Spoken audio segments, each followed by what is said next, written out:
uno de los puntos más preponderantes es la metodología que nos enseñaron dentro de la maestría, cómo poder empezar a ver desde el punto de vista personal del usuario y no nada más del punto de vista como cliente o como mesías que es el que patrocina los proyectos, sino desde el punto de vista personal del que va a tener el uso el usuario o este espacio a desarrollar.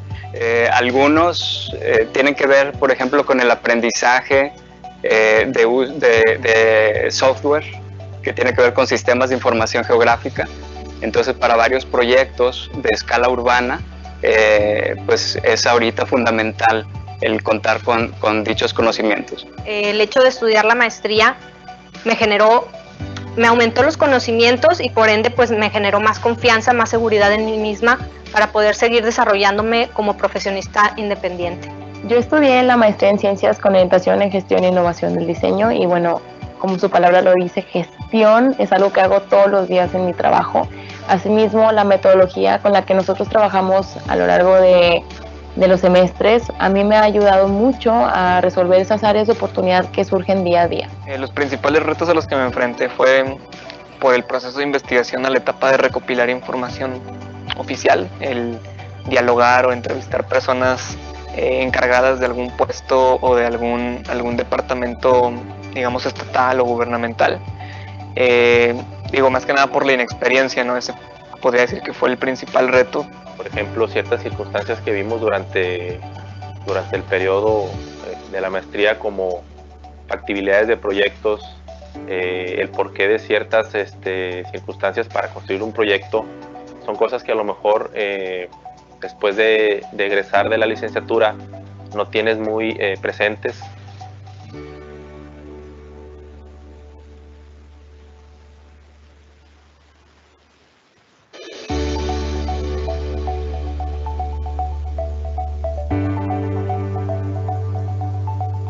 Me ha permitido tener un rigor más académico en los proyectos profesionales que hacemos en el taller, entregando con una mejor propuesta a los proyectos que llegan ahí en nuestra oficina. El conocer personas muy valiosas, tanto compañeros de la maestría y de otros programas, como profesores con los cuales he entablado pues distintas relaciones, no solamente en las clases, sino también la posibilidad de hacer investigación juntos, de participar en la publicación de artículos. Al momento de salir de la carrera, muchas veces nos quedamos con el tema solamente de que nos podemos dedicar o al tema de la administración de proyectos o del diseño de proyectos o la construcción como tal. Sin embargo, existen muchas cosas más en las que nos podemos desarrollar. Estudiar una maestría para mí me ayudó mucho en desarrollar mi sentido de responsabilidad y de compromiso, debido a que conté con una beca CONACYT, lo que para mí era ese principal objetivo de terminar mi maestría. Si me iba a meter era para terminarla. Amplió principalmente los conocimientos en cuestiones teóricas, cuestiones contextuales a la arquitectura y a la ciudad, que quizás en una etapa de licenciatura no se ven a profundidad. Entonces de alguna forma lo que es la maestría te ayuda a encaminarte más de ciertas cosas que tienes como pendientes, y no terminas por aterrizar. En lo particular me apoyó mucho la maestría para entender ese tipo de circunstancias en lo administrativo.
Ok, listo.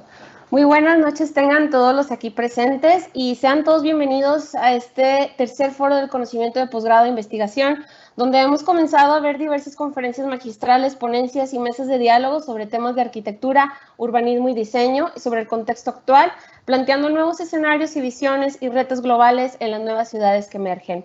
Soy la doctora Marcela Adame y esta noche tenemos el honor de que nos acompañe el cuerpo académico Estudios sobre Diseño con la mesa de diálogo Transhumanismo y Nuevas Ciudades, en el que nos acompañan para hablarnos de las investigaciones y proyectos que realizan como cuerpo académico un grupo súper interesante de doctores, profesores, investigadores que admiro mucho y que por cierto tienen un currículo muy interesante y que sabemos nos van a aportar información por demás valiosísima para la investigación, sobre todo en el contexto actual en que nos encontramos a nivel global.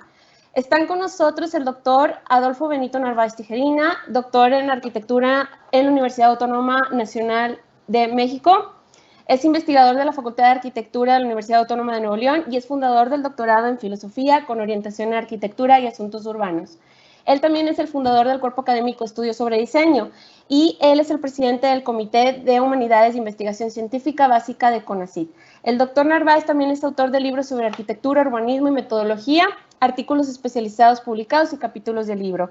Y él es miembro del Sistema Nacional de Investigadores desde 1996 y actualmente él es SNI 3.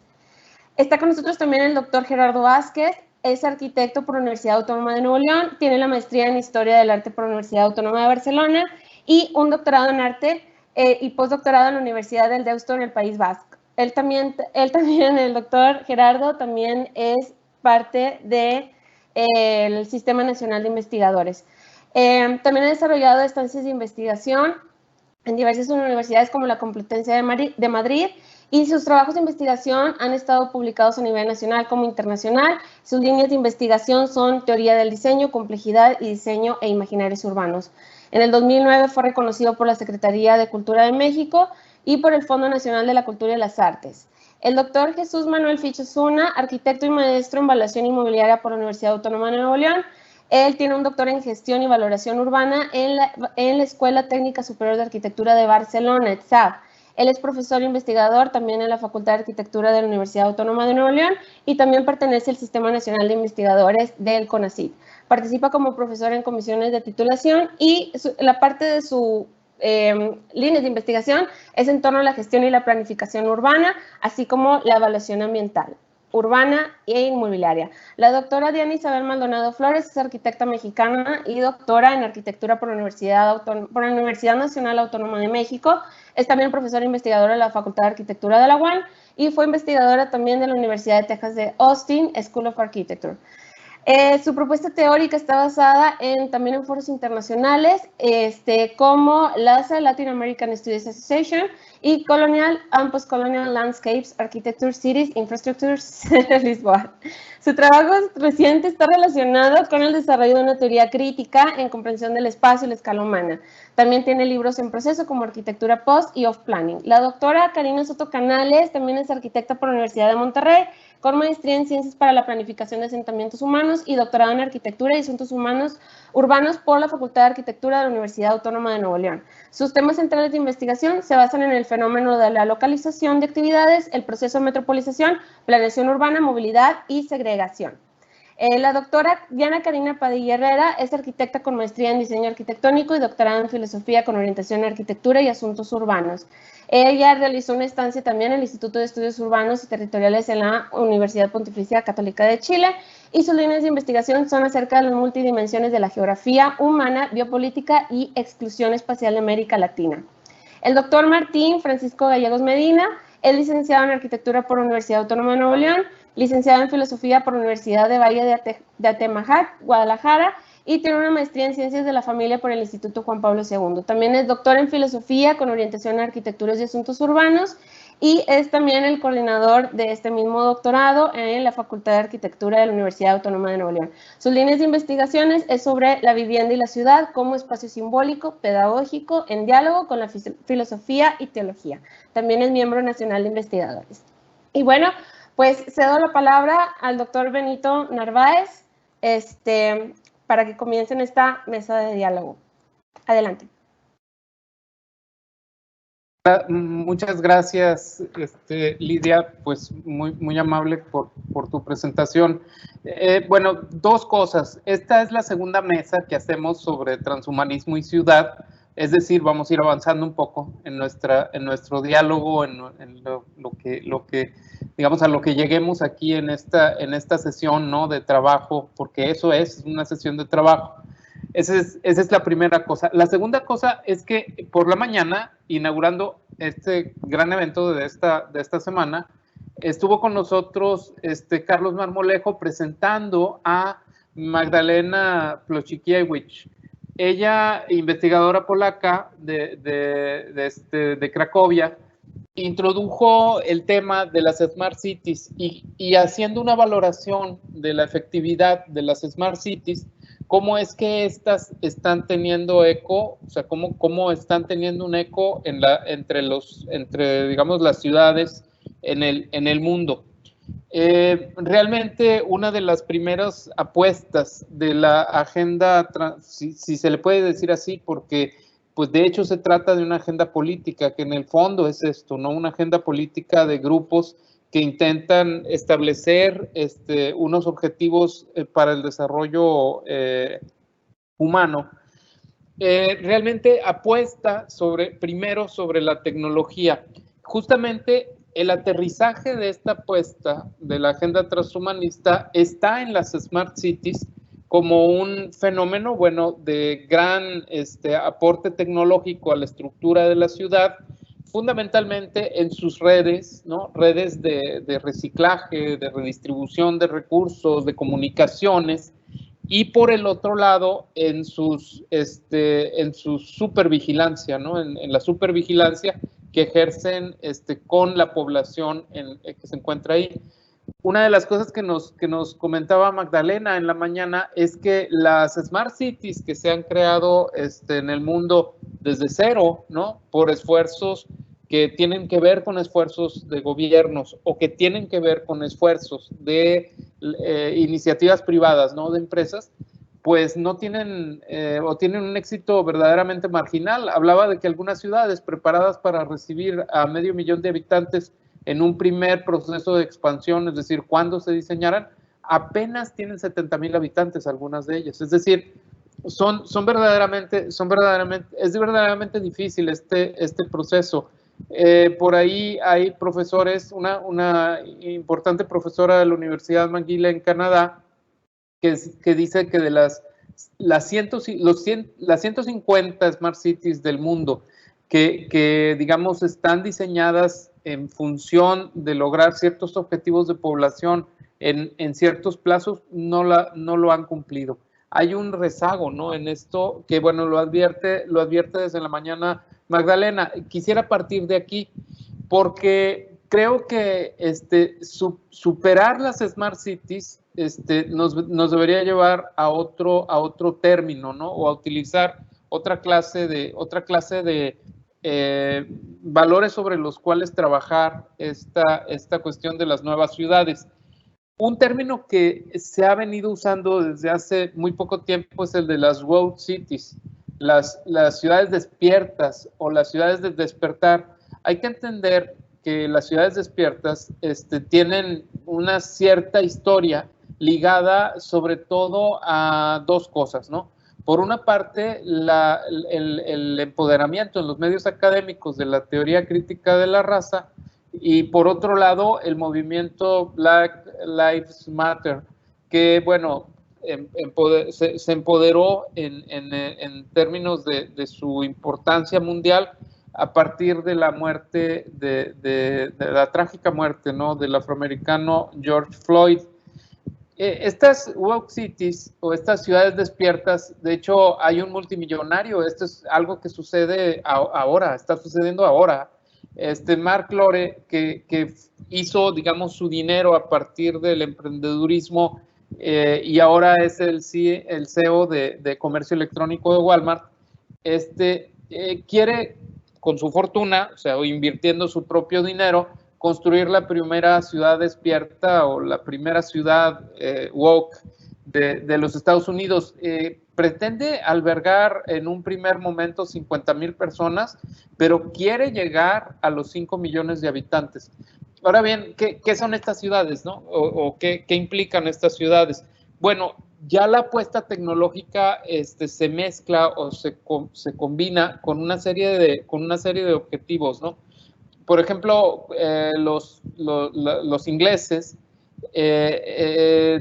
califican mejor a una ciudad como despierta cuando las tendencias de búsqueda en Internet de sus habitantes tienden a ir en cierto sentido y abandonar ciertas regiones de información. Es decir, aquí existe una cierta modo de cuadrar a la población en unas ciertas zonas de búsqueda o en unos ciertos aspectos en que basen su imaginario, ¿no?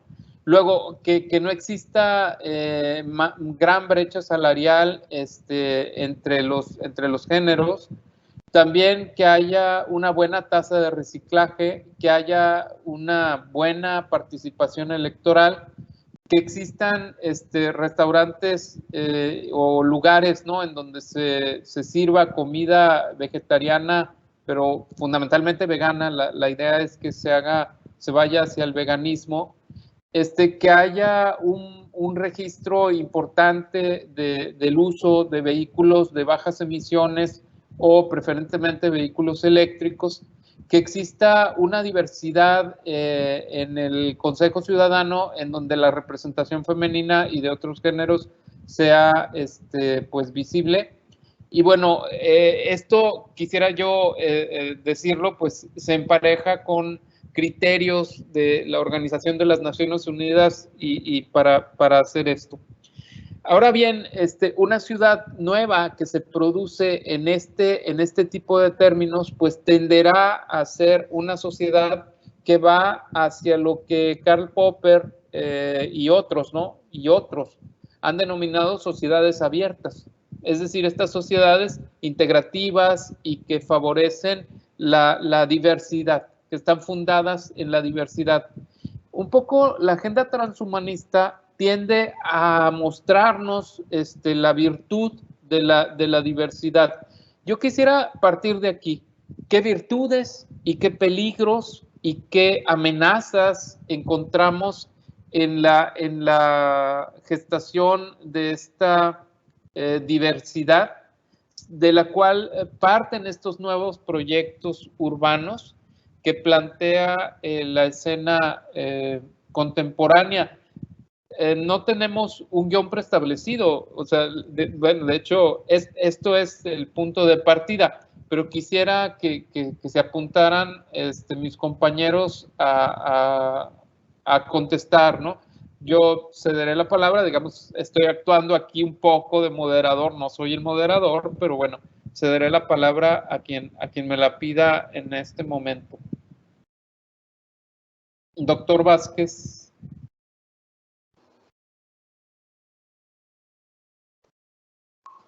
Sí, pues buenas noches a todos.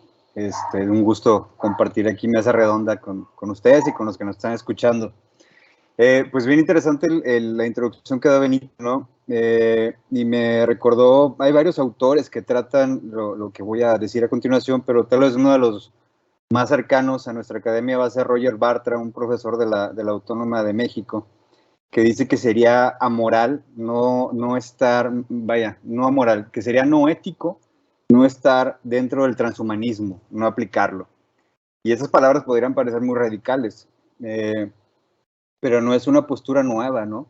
Desde que se plantea el humanismo, que es de donde se retoma el transhumanismo, se dice que el ser humano necesita pasar estos límites que la propia naturaleza le ofrece o la propia naturaleza lo somete, dirían algunos autores como Heidegger.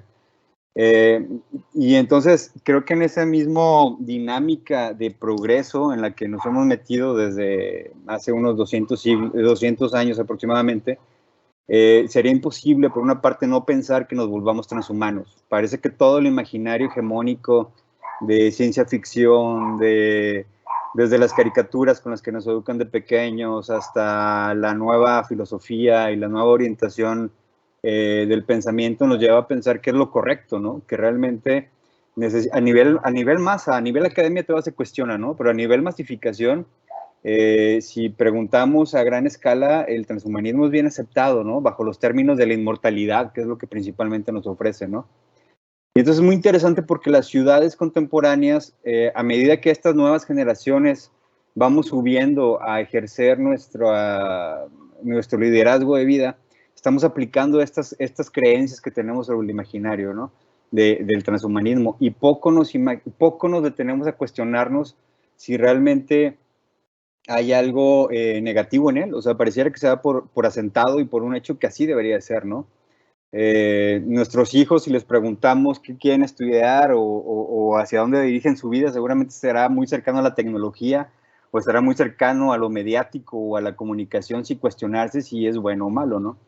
Y en ese sentido creo que las ciudades están presentando esta inercia y posiblemente no nos estamos cuestionando si es necesario o no. De hecho, hay ciudades aquí, y mis compañeros lo saben, que apuestan y que su proyecto de urbanización va hacia el Smart City, sin preguntarse realmente si tienen un escenario para generar ese Smart City, si tienen una población que aceptaría esto, pero que sin embargo apuestan su presupuesto a generar estas Smart City.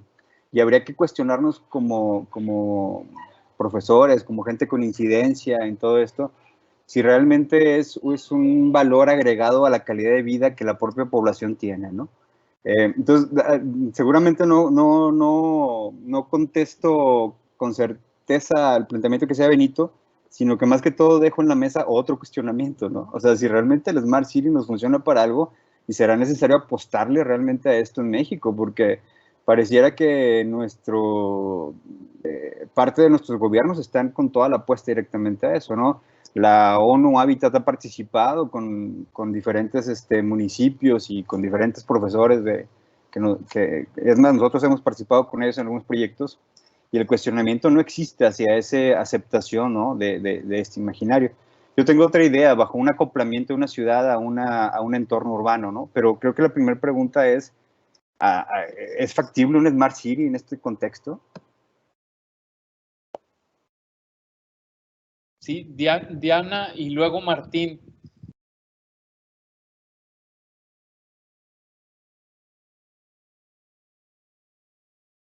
Adelante, Diana.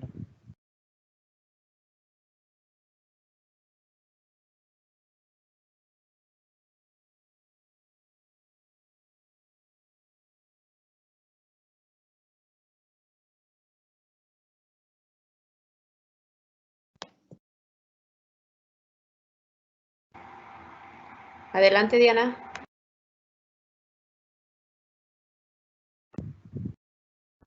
Bueno, no sé si, es que habemos dos Dianas, entonces, pero igual tomo la palabra y empiezo un poco con lo que decía Gerardo.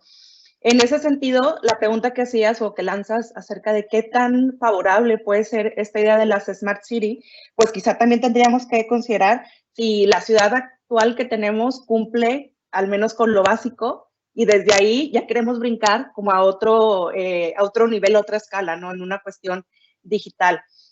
También una de las cosas que comentabas al respecto, nosotros al pensar en esta digitalización de la ciudad, nos imaginamos como este futurismo o esta cuestión robótica o esta cuestión compleja dentro de la ciudad, y quizá eso se convierta en algún momento en una cortina de humo que puede incentivar o que puede provocar una exclusión mucho mayor dentro de las dinámicas espaciales, ¿no? Hay un autor que comenta que la sociedad es la ciudad, y si también pensamos que el tener aparatos electrónicos, ahora con esta situación de la pandemia, pues hay registros de mucha deserción académica por no tener acceso a internet o no tener aparatos a través de los cuales puedas tomar la clase o trabajar o a tener acceso a la información. Con eso también de las vacunas, que había un registro, mucha gente no sabía cómo hacer el registro y demás.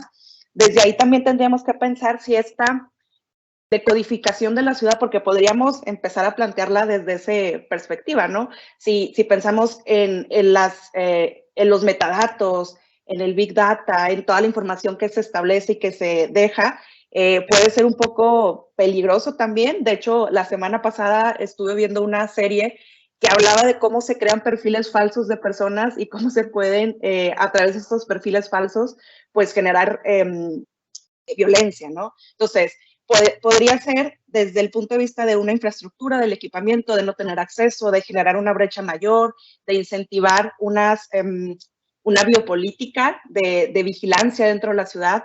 Y hay muchos ya también, tanto documentos, libros o inclusive las propias series que hablan de sesgos con la decodificación, ¿no?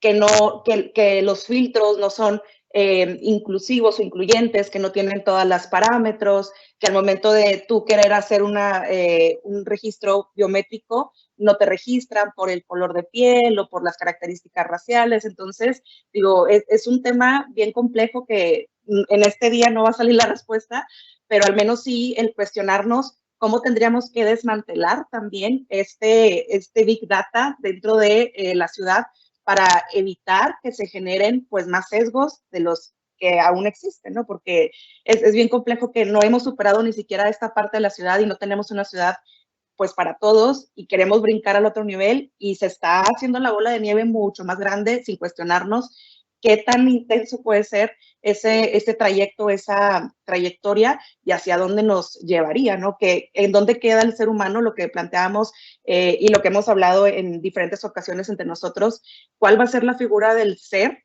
humano dentro de la ciudad, y ya se habla hasta inclusive de humanidades como digitalizantes. Entonces, en uno de los posts que nos compartía Benito en la mañana, decía, bueno, una de las cuestiones dentro de esta dinámica es la sociabilización. Se ha visto que pues, se ha incrementado mucho la cuestión de ansiedades, la cuestión de crisis, porque no se tiene un contacto directo con las personas y simplemente se mantiene como esta idea de la pantalla. Entonces, también puede ser muy peligroso el dejarle todo el peso a lo digital. No es que sea completamente malo, pero sí hay que tener una postura crítica frente a ello, ¿no? No sé Sí, adelante Diana Isabel y luego Martín. Porque ahora ahí... sí, perdón, sí. Martín. No y sé luego si me Karina. escuchan. Sí, sí te escuchamos. Es que no podía como quitarle el mute al micrófono. Bueno, yo quiero retomar un poco, es muy interesante lo que dijo Diana y lo que dijo Gerardo, sí, pero yo quiero retomar un poco lo que dijo Benito. Creo que es muy interesante el planteamiento y también situar el transhumanismo primero como una teoría que es parte de la agenda, de una agenda gubernamental o de una agenda política que se pone como a nivel global, ¿no? Se plantea de inicio como algo que va a mejorar la vida del ser humano, ¿no? Que lo va a evolucionar.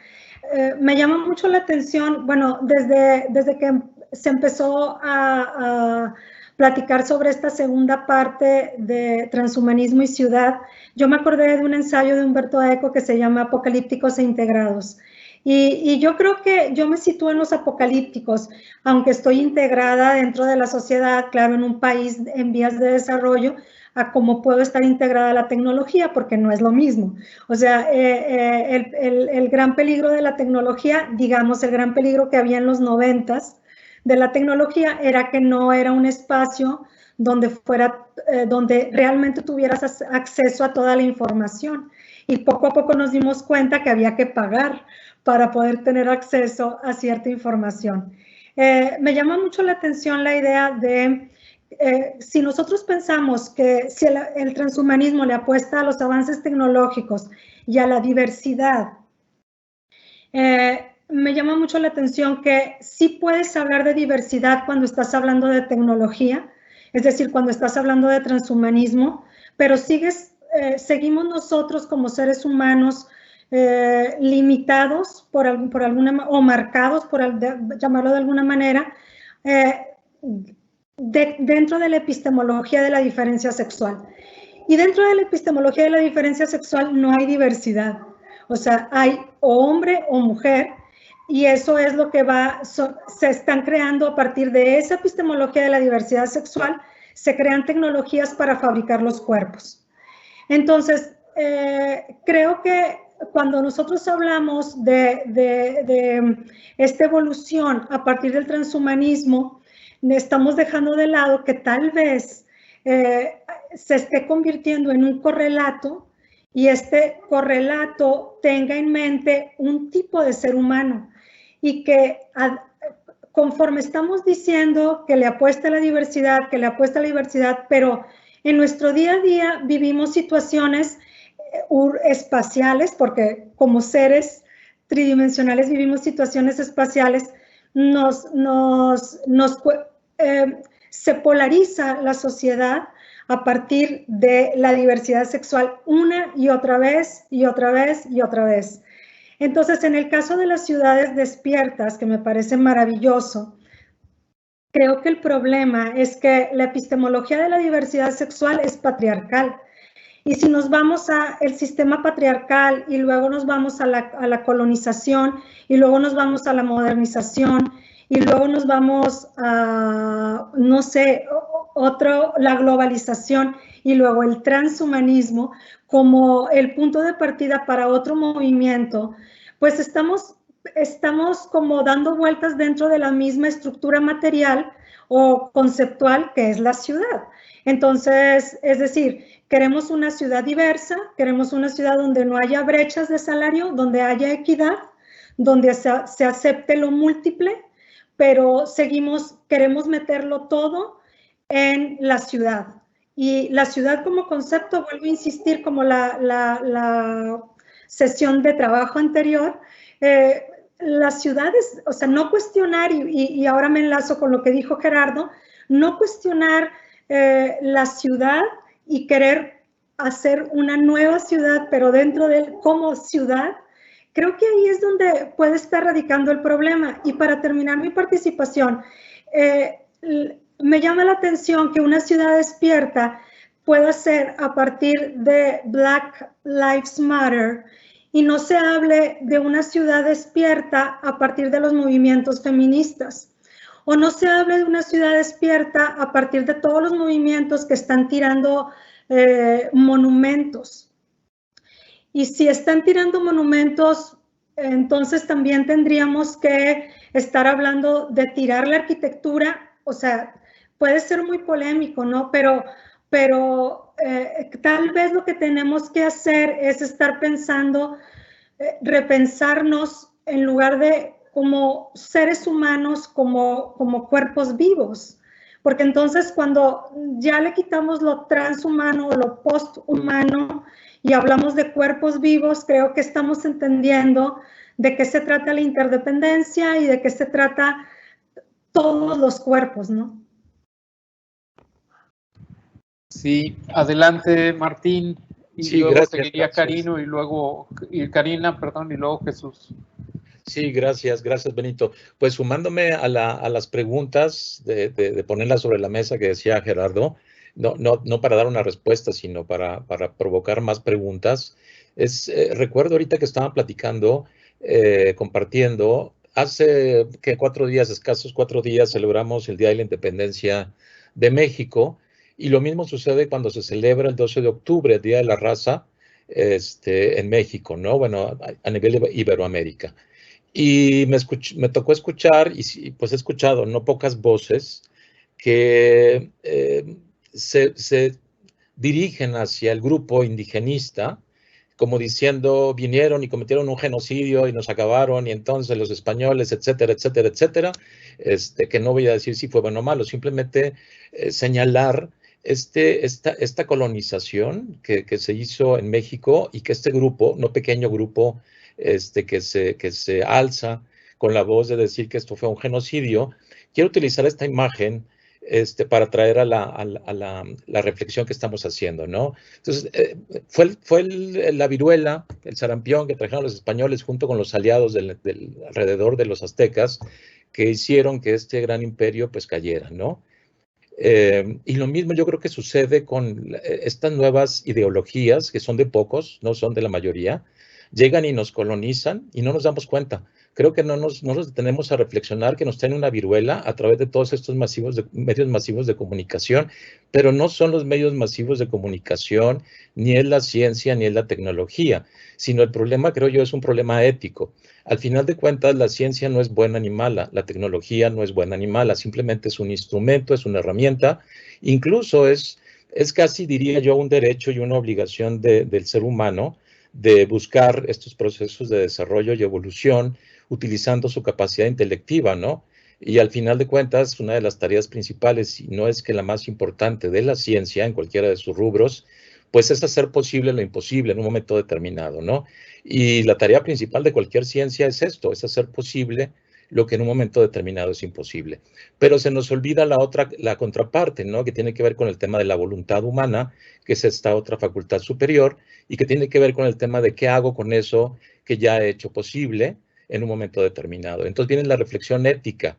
Es decir, ya que tengo una posibilidad, bueno, tengo que preguntarme si esto es deseable a la estructura antropológica. Y la gran pregunta es, bueno, ¿y cuál es la estructura antropológica? Ya lo decía la doctora Diana Isabel, pues lo que nos falta es volver a articular con mayor profundidad estas preguntas fundamentales que han acompañado al ser humano. ¿Qué es el ser humano?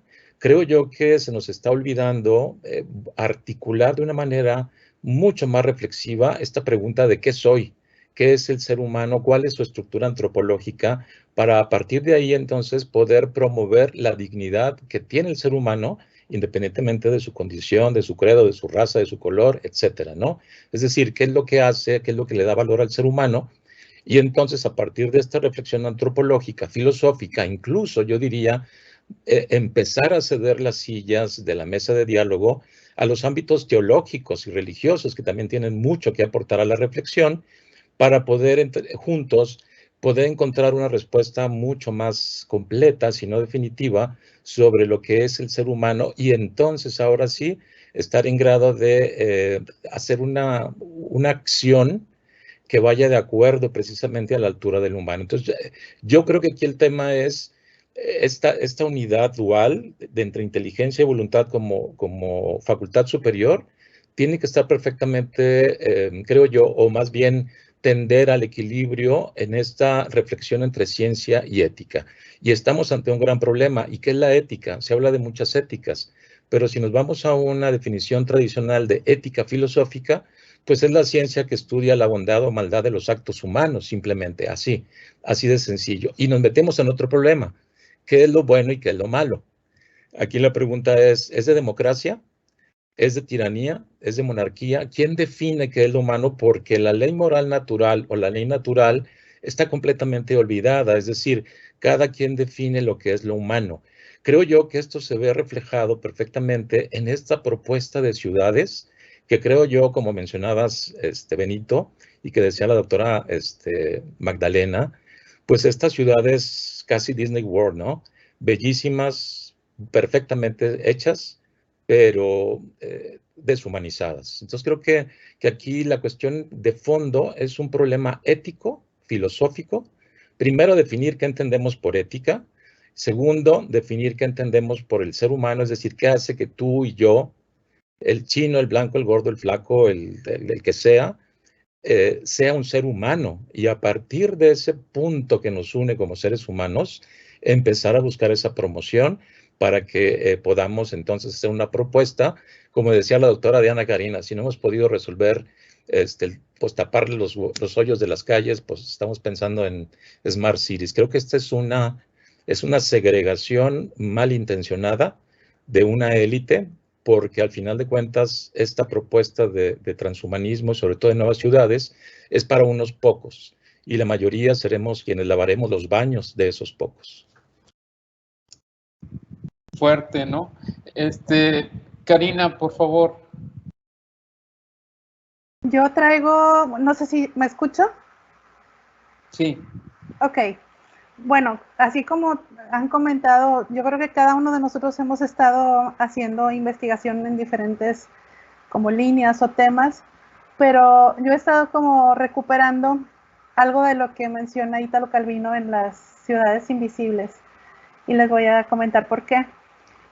Hasta, no sé, a principios del 2019 vivíamos en lo que ahora denominamos una antigua normalidad, y de pronto así recupero la ciudad de Zaira, esa ciudad de la memoria que nos habla Italo Calvino, que nos recuerda, o sea, cosas que ya han dejado de ser. ¿Por qué? Porque ahora pasamos por la ciudad y la vemos irreconocible, abandonada, deshabitada, vacía.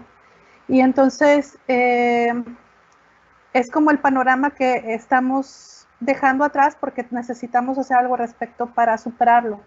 Entonces, en algún momento del 2019 nosotros en México empezamos a vivir la era como pandémica, donde pues todos nos encerramos, nos autoencerramos y cambiamos esa ciudad de la memoria por esta ciudad de los intercambios, esa ciudad que él llama Chloe, esa ciudad donde la gente pasa y no se conoce, y nosotros no nos conocemos porque llevamos nuestro cubrebocas y nos cuesta trabajo reconocernos, ¿no? Y a veces quisiéramos perder un momento y detenernos a platicar con alguien, pero pues sabemos que eso no puede pasar.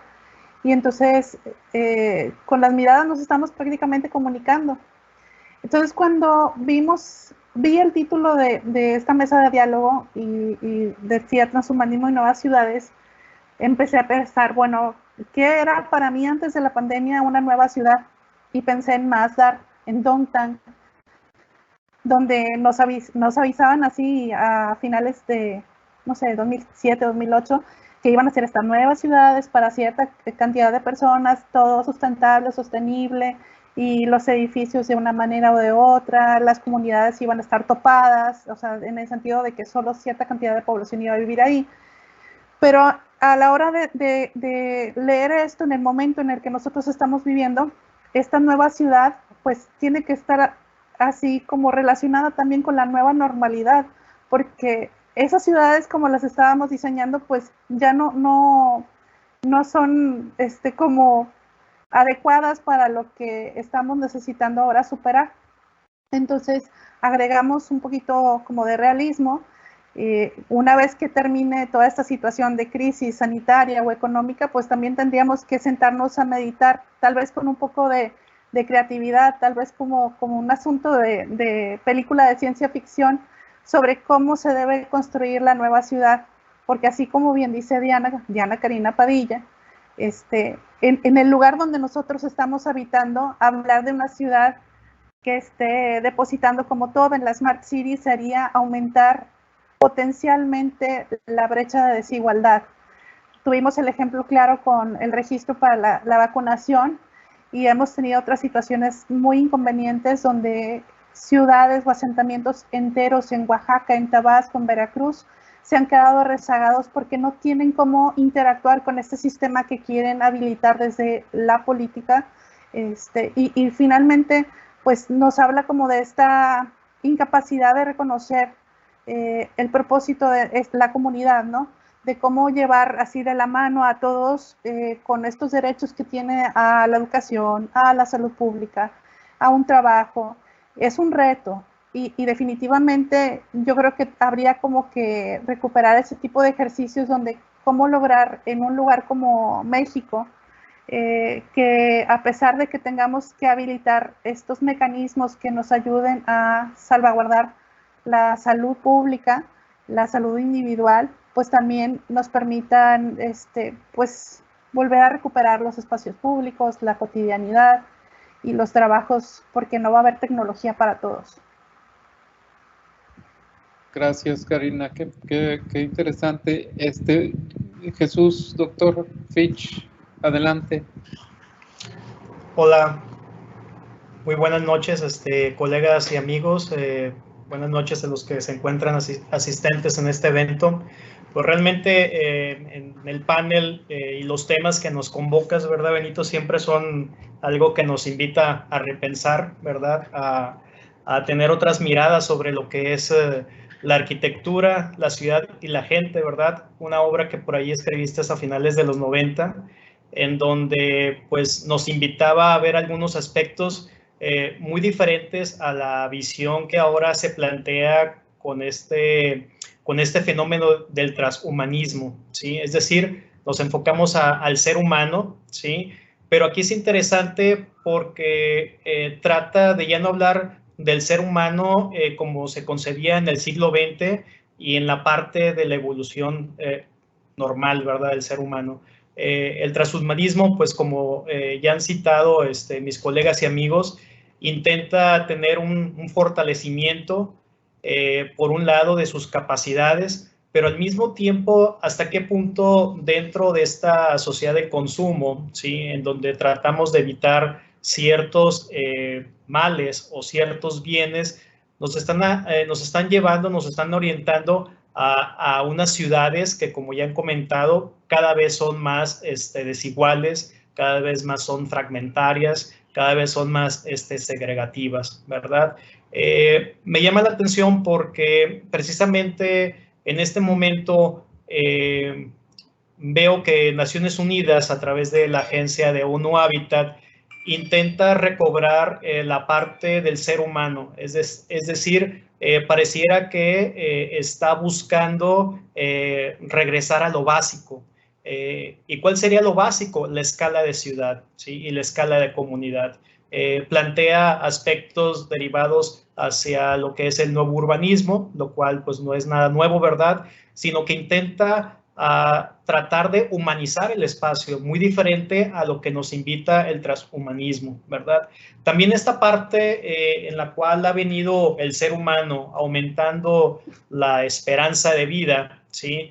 Esto ha ido fomentando algunas repercusiones que hoy por hoy pues se da sin lugar a dudas en tratar de ver la ciudad con aspectos hacia elementos que siempre se han tomado en cuenta, pero hoy por hoy ya se encuentran reglamentando. Aspectos como temas de la accesibilidad universal, aspectos como adjetivos más bien que se le van añadiendo a la ciudad, como ciudades saludables, ciudades resilientes, ciudades sostenibles, una serie de adjetivos que se van sumando y que en buena medida pues van en esta parte a solucionar los conflictos que se van teniendo desde el punto de vista social, desde el punto de vista económico y ambiental, ¿sí? Pero ¿hasta qué punto el transhumanismo como una corriente cultural, filosófica, social, científica, puede ser pues una puerta que nos llevaría a un lugar en donde pues prácticamente por ahí, como ya lo comentaba Martín, puede ser a lo mejor algo pues no muy bien, que no se tenga una buena experiencia como ciudad? Hoy por hoy, si nos enfocamos en la parte, lo podemos ver a una escala local, este tipo de situaciones, ver cómo se encuentran simplemente en el área metropolitana, cómo se encuentran las diferencias desde el punto de vista de la tecnología, desde el punto de vista de las edificaciones, el urbanismo, cómo se ve de una manera desigual a partir de los equipamientos, a partir de lo que tiene que ver la infraestructura, ¿sí?, a partir del propio mantenimiento, la propia gobernanza que se tiene en las diferentes ciudades. Hoy por hoy, en este proceso de aglomeración de la población en entidades urbanas, hay elementos básicos que los creemos ya dados por hecho, pero hoy por hoy nos enfrentamos ante crisis del agua, nos enfrentamos ante crisis de temas de vulnerabilidad cuando llueve, cuando hay asolamiento. Entonces, pareciera que este camino, ¿sí?, nos conduce a ciertas islas, ¿verdad?, dentro de la ciudad, o ciertas ciudades que tienen estos componentes que prácticamente abrirían aún más la brecha en estos temas de, pues, lo que se puede decir una ciudad pues que intenta hasta cierto punto llevar un mayor control, ¿sí? Hoy por hoy, a través de estas tecnologías, pues en buena medida se va dando estos pasos. Hay que ver cómo las ciudades asiáticas pues presentan rasgos característicos de esto que se denomina como la Smart City, y pues básicamente existe un control sumamente fuerte de la identidad. Entonces, esto que en su momento nos definía Ludwig como el modo de vida urbano, pues definitivamente va cambiando, y esas circunstancias del transhumanismo, con esta pérdida de valores, con esta pérdida también de lo que tiene que ver la familia, con lo que tiene que ver la comunidad, pues prácticamente nos va llevando a unas características del ser humano que se están materializando, que se están petrificando en la ciudad, ¿sí? Y con esto pues dejo mi comentario para dar tiempo a otro tema que puedas poner sobre la mesa. Casi no hay tiempo, ¿no? Ahora me parece que estamos casi cerrando. Yo quisiera poner un acento nada más, ¿no? Un acento y unas breves palabras de cada uno o los que quieran participar en esto. Y es el acento que lo señala el doctor Fitch, nos lo señala el doctor Martín, nos lo señala Karina, y nos los han señalado todo, ¿no? El acento sobre la dignidad del ser humano, ¿no? El acento sobre, como nos dice Diana Isabel, centrar la ciudad en el hombre, ¿no? Y centrar la ciudad en la mujer y centrar la ciudad en quien quiera que sea un cuerpo que corporalice o que humanice el acto de habitar, ¿no? La ciudad. Entonces, ¿dónde queda la dignidad humana en el ámbito de ciudades que se gestan desde el poder hegemónico, desde el poder omnímodo? ¿Dónde queda la dignidad humana en las ciudades que se gestan desde fondos privados? Y a partir de los fondos privados se establecen infraestructuras, se establecen modos de convivencia, se establecen formas de convivir de las personas y se vigila para que todo esto suceda. A mí me parece, aunque se le trata de otra manera en los medios, pero a mí me parece monstruoso que una ciudad sea mejor calificada en tanto los habitantes no se dirijan a cierta clase de informaciones. Esto es una cosa, sí, esto es una cosa que es, desde mi punto de vista, atenta contra la libertad del ser humano, y quiero dejarlo así, ¿no? Como una última cuestión sobre la cual reflexionemos. Si estas iniciativas de control omnímodo, de control hegemónico sobre las poblaciones, que inclusive establecen ya un rasero para saber quiénes sí y quiénes no, entre apocalípticos e integrados, como nos decía Diana Isabel, ¿qué pasa con esto en estos nuevos proyectos de ciudad? Tenemos escaso minuto para hacer esto. Pidió la palabra Gerardo y luego Martín. Escaso minuto para cerrar. Bien breve, nada más tomando palabras de lo que decía Diana Maldonado, quemar la arquitectura. No es la primera vez que se plantea, la última vez fue el futurismo y no salió bien, pero anteriormente había sido Roma y han sido muchos. El hecho es de por qué quemar la arquitectura. Hay que recordar que la arquitectura son vínculos. El vínculo que nos hace humanos y el vínculo que nos hace expresarnos en la naturaleza es arquitectura o frente a la naturaleza. Y en medida que podamos dar esto en nuestras cátedras y entenderlo como profesores, que nuestros alumnos lo entiendan, es que podríamos volver a una dignidad o poder replantear alguna dignidad desde el transhumanismo o desde cualquier parte, ¿no? Es un tema que da mucho. Yo nada más quería también poner este pequeño acento, ¿no?, sobre este asunto. Gracias. Gracias, Martín. Sí, nada más una idea muy rápida. Esto da para mucho, pero bueno, sobre todo hablando del tema de la dignidad, yo sostengo que no hay nada, absolutamente nada externo que dignifique a lo humano. ¿Por qué? Porque la dignidad radica en el ser humano por ser. Es decir, lo que hace la arquitectura, lo que hace la ciudad, lo que hace la cultura, o lo que debiera hacer es reconocer esa dignidad y reflejarla. Entonces, nadie puede, absolutamente nadie, creo yo, esa es mi postura, nadie puede quitarte tu dignidad como ser humano si tú no quieres darla. Es decir, en un acto de libertad tú puedes tomar mi cuerpo, pero nunca mi espíritu ni mi libertad. Y ahí radica mi dignidad.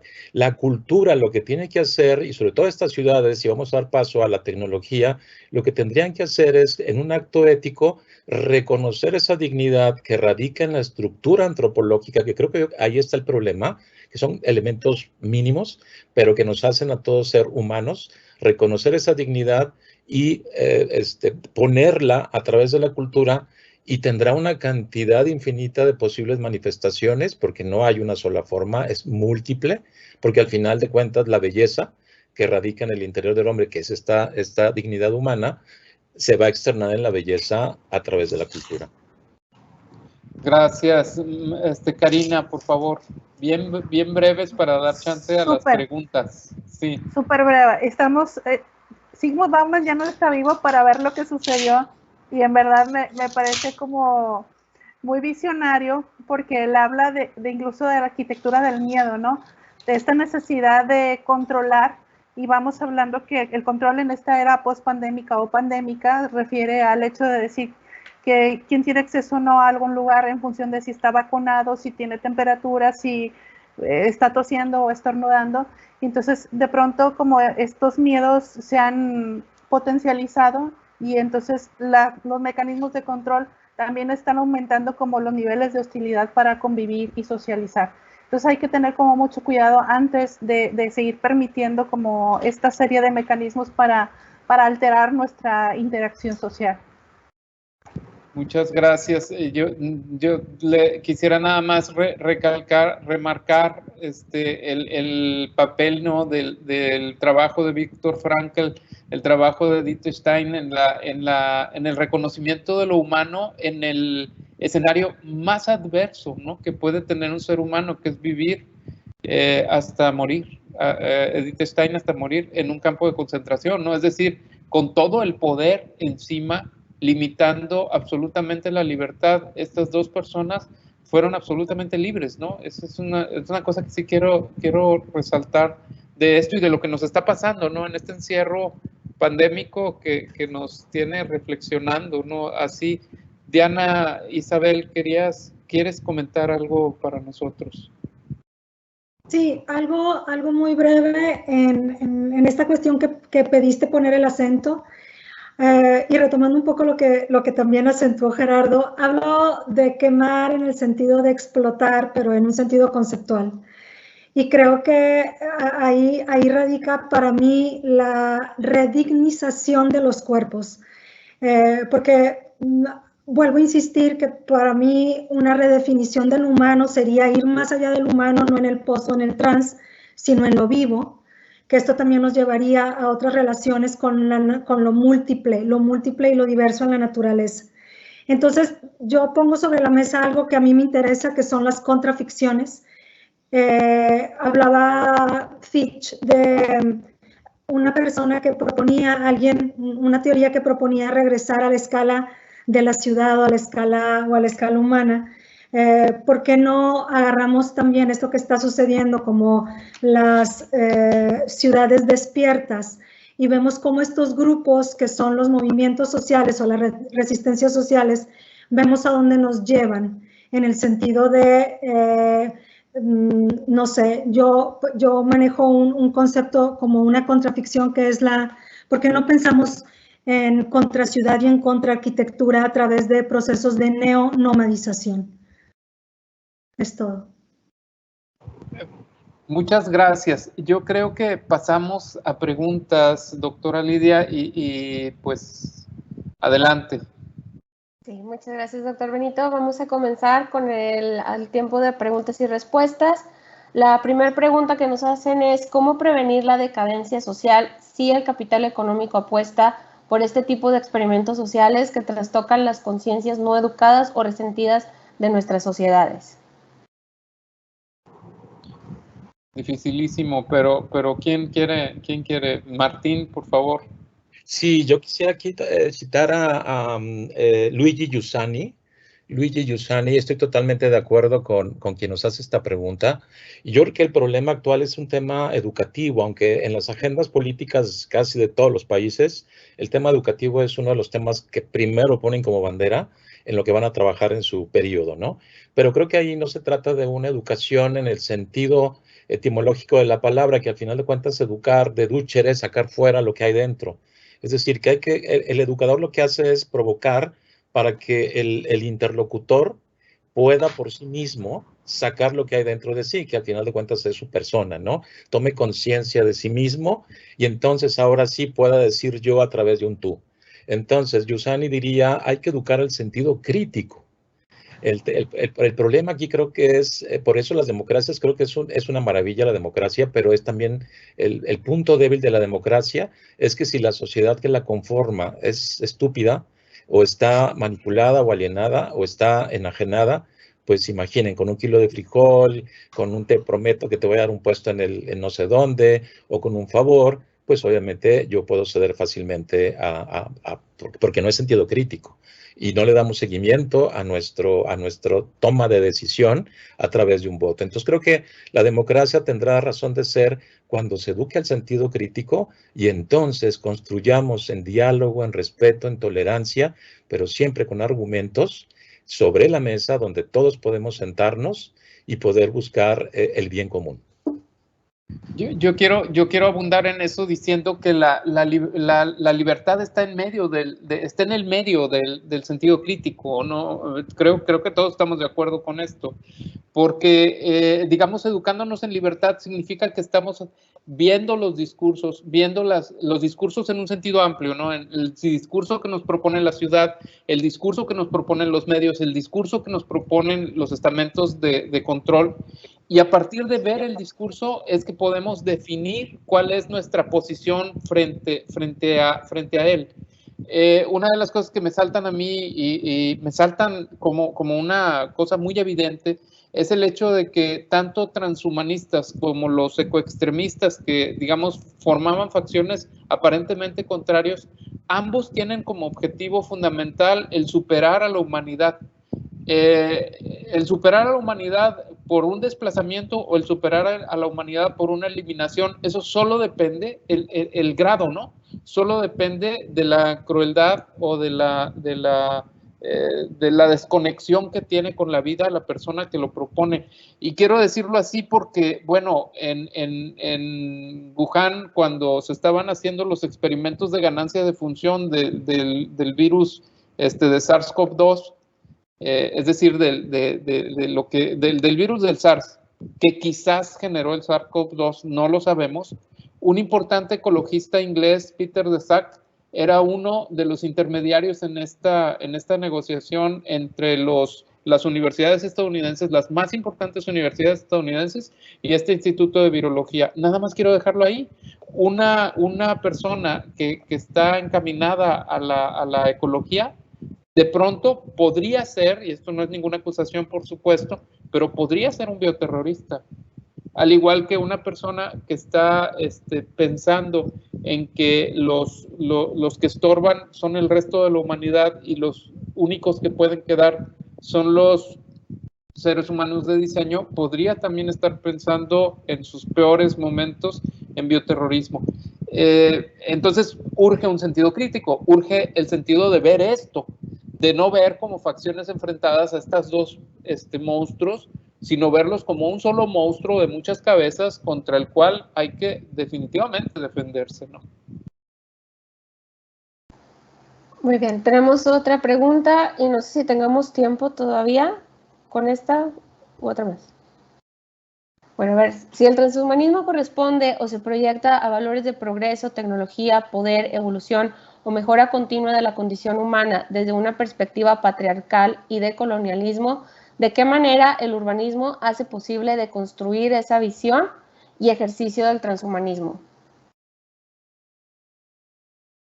Esa pregunta se me hace que se la hacen a Diana Isabel, directo.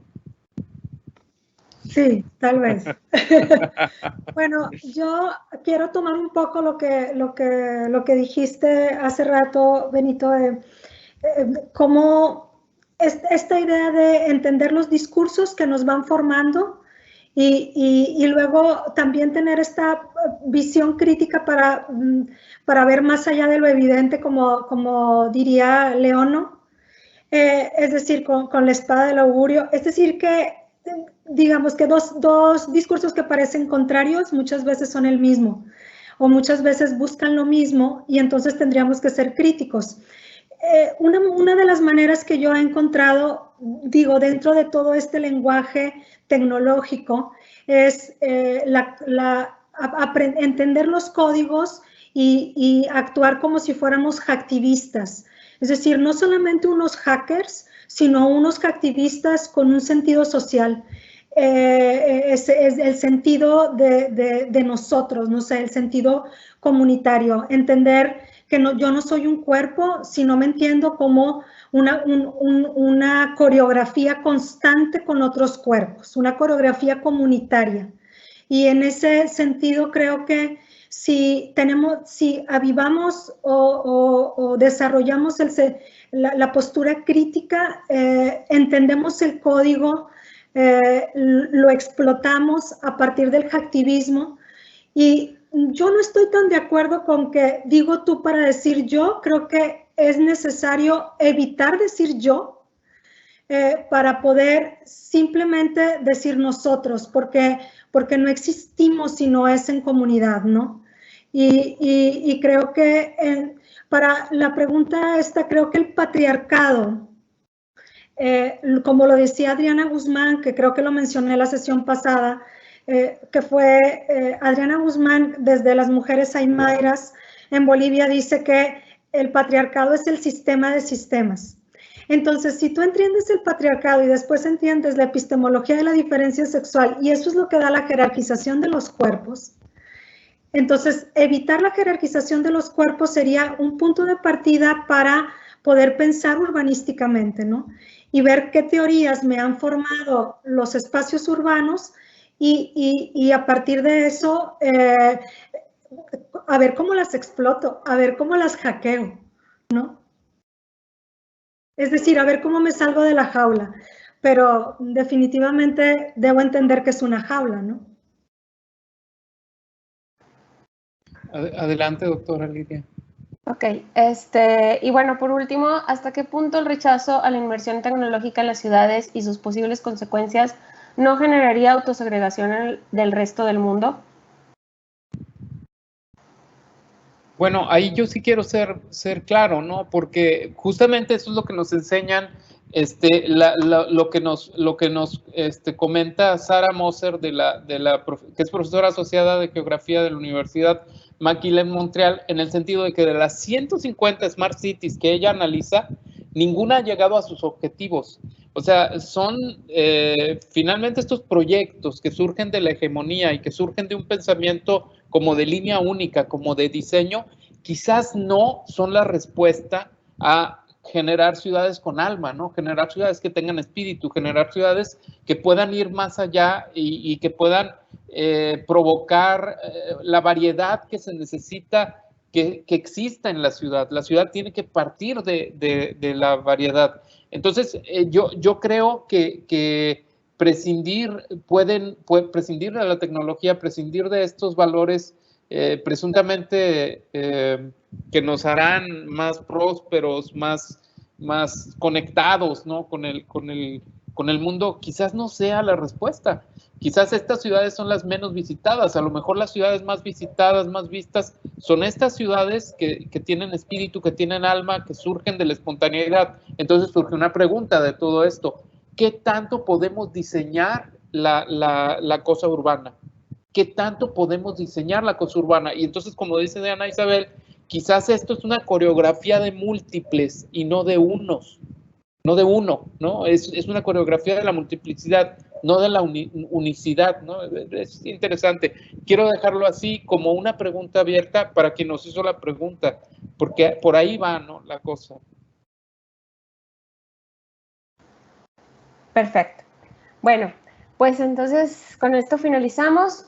Agradecemos, muchísimas gracias al cuerpo académico Estudios sobre Diseño, profesores e investigadores por aportarnos tan valioso diálogo y que sabemos cada uno de los presentes pues nos llevamos muchas cosas por aprender y por aplicar y por conocer sobre estos nuevos paradigmas y su impacto en todos los ámbitos sociales, tecnológicos y obviamente en los procesos urbanos. Y pues ustedes son un claro ejemplo de estas investigaciones tan interesantes que nos comparten, doctores. Y agradecemos también mucho a los presentes por su participación en esta mesa de diálogo e invitarlos a los siguientes días del Foro del Conocimiento de Posgrado de Investigación con más temas geniales que nos estarán compartiendo investigadores, arquitectos y diseñadores nacionales e internacionales. Y no se olviden de pasar por Spotify, donde están compartiendo podcasts de investigaciones de la facultad. Hasta pronto.